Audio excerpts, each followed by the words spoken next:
everyone! My name is Layla and I'm a psychology student, and in this channel we tackle interesting topics one video at a time.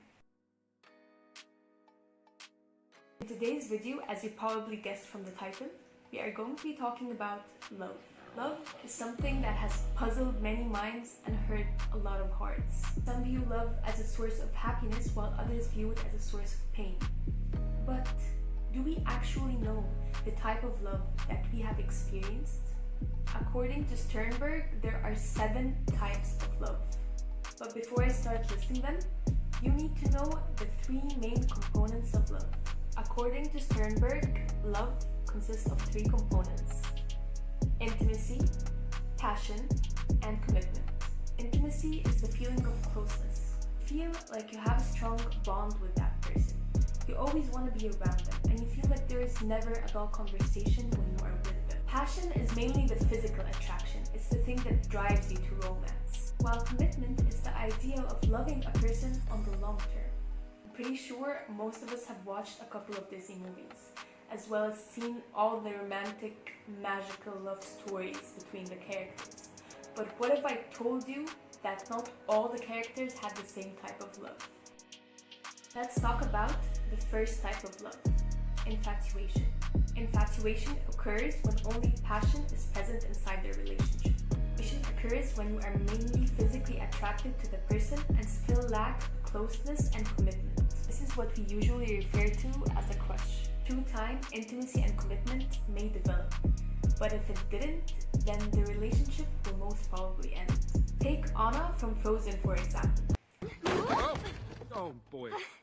This is awkward. Not you're awkward, but just because I'm awkward. You're gorgeous. Wait, what? She met Hans, and in 24 hours she decided that she was in love. And I think we all knew how this one ended. Careful before going into a new relationship that you are not just infatuated with the person, because while passion gives us a lot of strong feelings, it doesn't really last for too long. The second type of love is called liking. Liking occurs when only intimacy is present without the passion and the commitment. This is the type of love you usually find with your friends.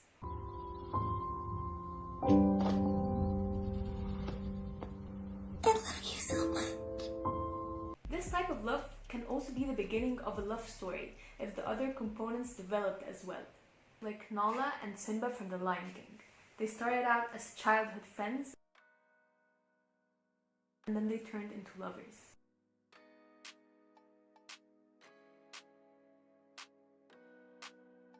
Now, the third type of love is empty love. How can a love be empty?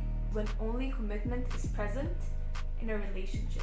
This usually occurs when couples have been with each other for a long time, and they've been together for so long that they seem to have lost the fire.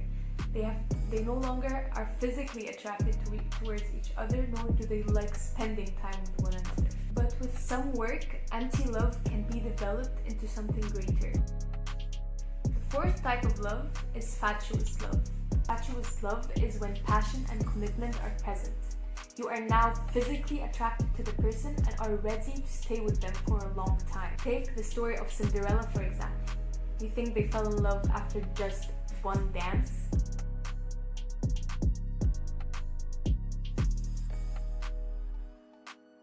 Yeah, I don't think so either.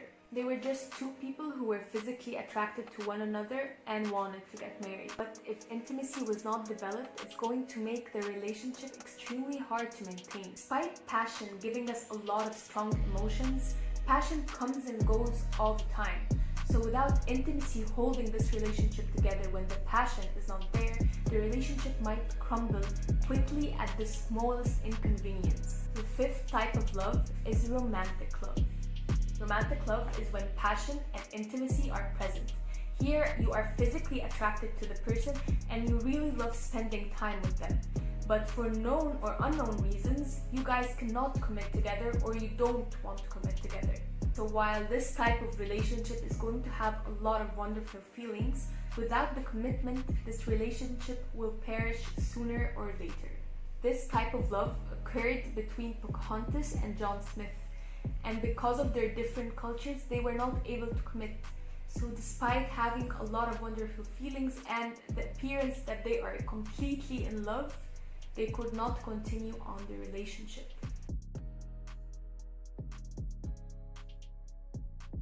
So if you feel like you are not going to be able to commit to that person, or that the other person will not be able to commit to you, then try not to get into the relationship and save yourself the heartbreak. Now on to the sixth type of love, which is companionate love. Companionate love is when intimacy and commitment are present. This is usually found among family members or really close friends. You are going to feel like you have a really strong bond with that person, and you are going to want that person to be present throughout your life. And you are not going to have any physical attraction towards the person. It's like the type of love between Nani and Lilo and the Stitch. Yeah? And you like me better as a sister than a rabbit, right? Oh. Yes. Yes, I do.